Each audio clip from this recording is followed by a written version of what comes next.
seguindo aquela ideia de como minimizar o processo de corrosão, né? A gente tem como segunda alternativa, eu posso fazer o seguinte, eu posso, ao invés de recobrir com uma tinta, né, eu posso recobrir o material que eu quero proteger, o metal que eu quero proteger, com um metal mais resistente à corrosão, entendeu? Um metal mais nobre, certo? Vamos ver, como assim, professor? Vamos ver aqui, a gente tem como exemplo, né, antes de falar desse da folha de Flandres, a gente tem como exemplo, por exemplo, quando você for ler, eu tenho tipo uma corrente folheada a ouro. Eu tenho lá a parte interna, pode ser um material que pode corroer, só que aí eu vou cobrir ele com um metal que já é mais difícil de corroer, que é o ouro. Então o ouro ele vai formar uma barreira. Ao invés de ser a tinta, a barreira vai ser um metal mais nobre, um metal que é mais difícil de corroer. Entendeu? E aí, como exemplo que é muito citado em provas, é a folha de Flandres, que são muito usados em latas de alimentos, que são folhas finas de aço, né? O material base é o aço e ela é revestida com estanho. Se eu olhar aqui, ó, o aço é feito de ferro, tá?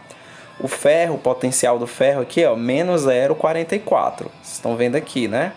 Já o estanho, que é o SN, é menos 0,14. Lembrando que aqui a gente está trabalhando com números negativos, né? Então o estanho é maior do que o ferro, tem um potencial maior do que o ferro, não é isso? Então ele é mais forte. Então eu vou usar aqui, ó, nessas latinhas aqui de Flandres, a parte, né, a base é feita de ferro, de aço, e ela é toda recoberta como se fosse uma tinta, tanto do lado de fora como do lado de dentro, por estanho, certo? É recoberta por estanho, que é mais forte do que ela, ele tem um potencial maior do que ela, tá? Vamos ver aqui em detalhes, né, essa questão da folha de Flandres. Ó. A folha de Flandres é uma folha laminada de aço carbono, revestida em ambas as faces com estanho, pelo processo de eletrodeposição. A gente vai aprender direitinho esse processo ainda, que vai ser na última parte de eletroquímica, tá? Então aqui, eu tenho aqui, ó, uma base de aço inox, certo? Aí aqui seria a parte de fora. Eu tenho estanho livre, camadas de liga ferro-estanho, filme de apassivação. Isso aqui é tudo para proteger o aço, certo? Aí lembrando que isso aqui tem do lado de fora e tem também do outro lado, do lado de dentro da lata, certo? Desse lado de fora e da parte interna da lata, tá?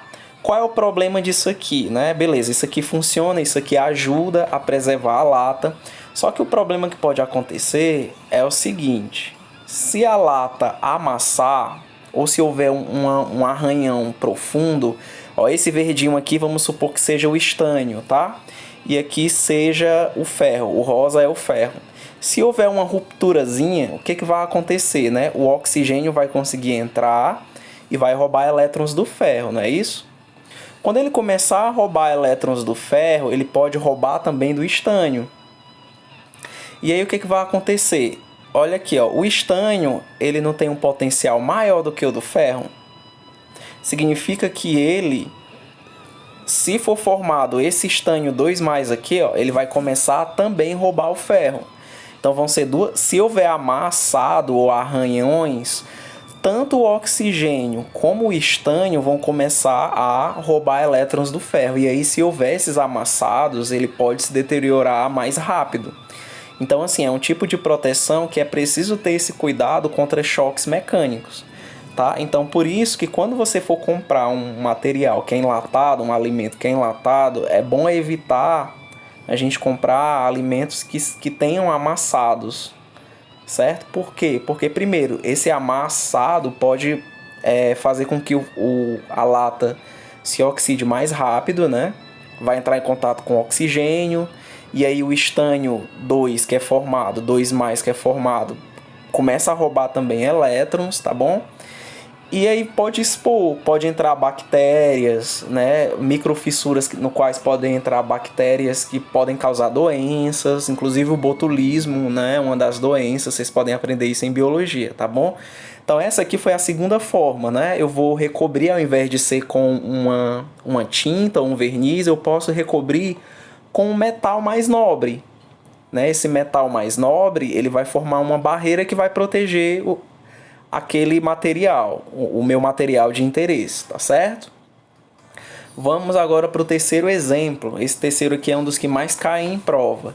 Vocês viram que ali no exemplo 2 a gente envolveu com o material mais forte, né? Aqui eu vou envolver com o material mais fraco.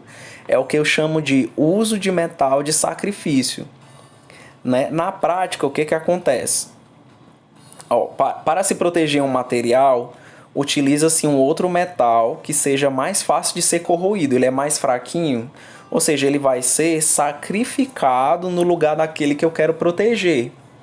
Por exemplo, vamos pegar um exemplo aqui. Eu tenho aqui um tanque de aço, certo? E aí ele está submerso aqui no solo, certo?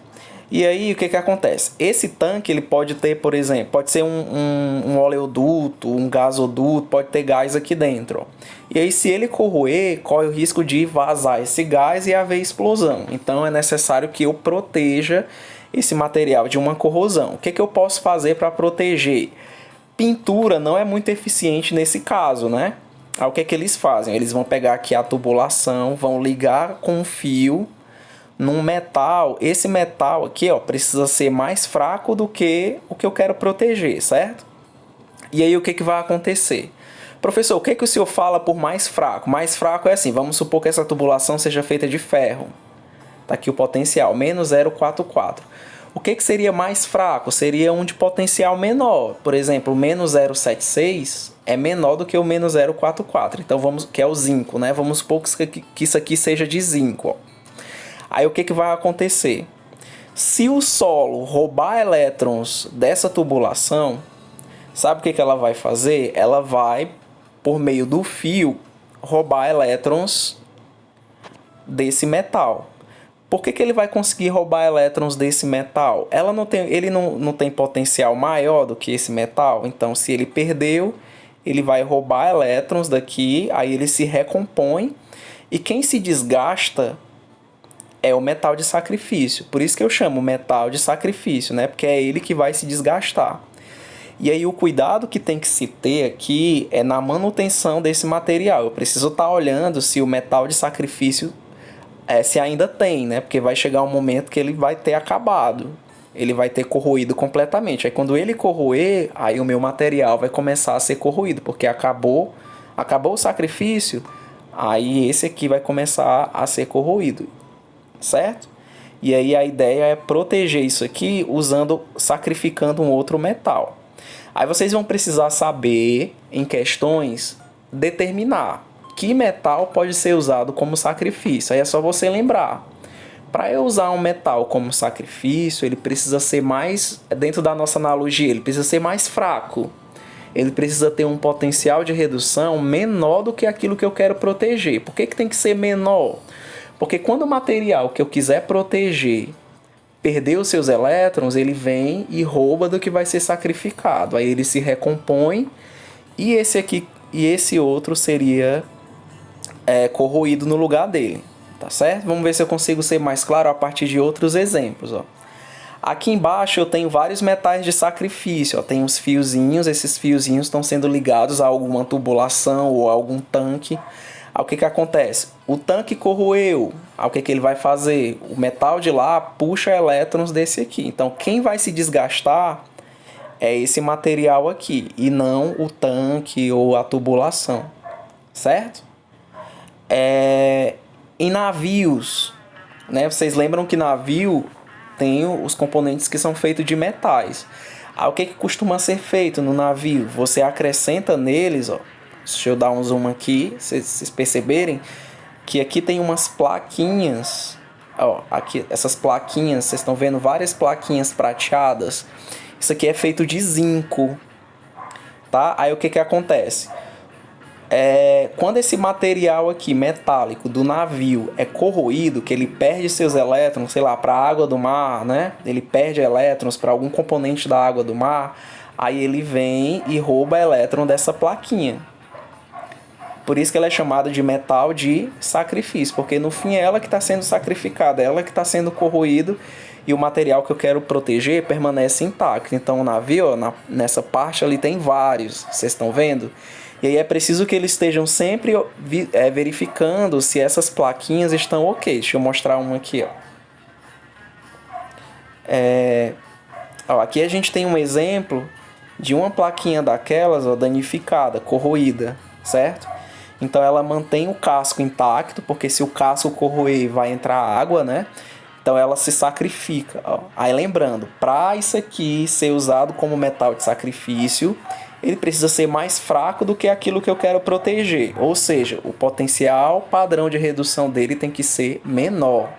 Então se a gente fosse olhar aqui, ó, dentro dessa tabelinha, vamos supor o material do navio é feito de ferro, tá? De aço. Tá aqui o ferro é menos 0,44. Então, dentre esses materiais aqui, o único que pode ser usado como metal de sacrifício são os menores do que ele, né? Quem é que é menor do que menos 0,4? É o menos 0,2? Não, é o menos 0,7, tá? Lembra, cuidado com os números negativos, tá bom? Então, deu para compreender, né? Também é muito utilizado assim, às vezes você usa parafusos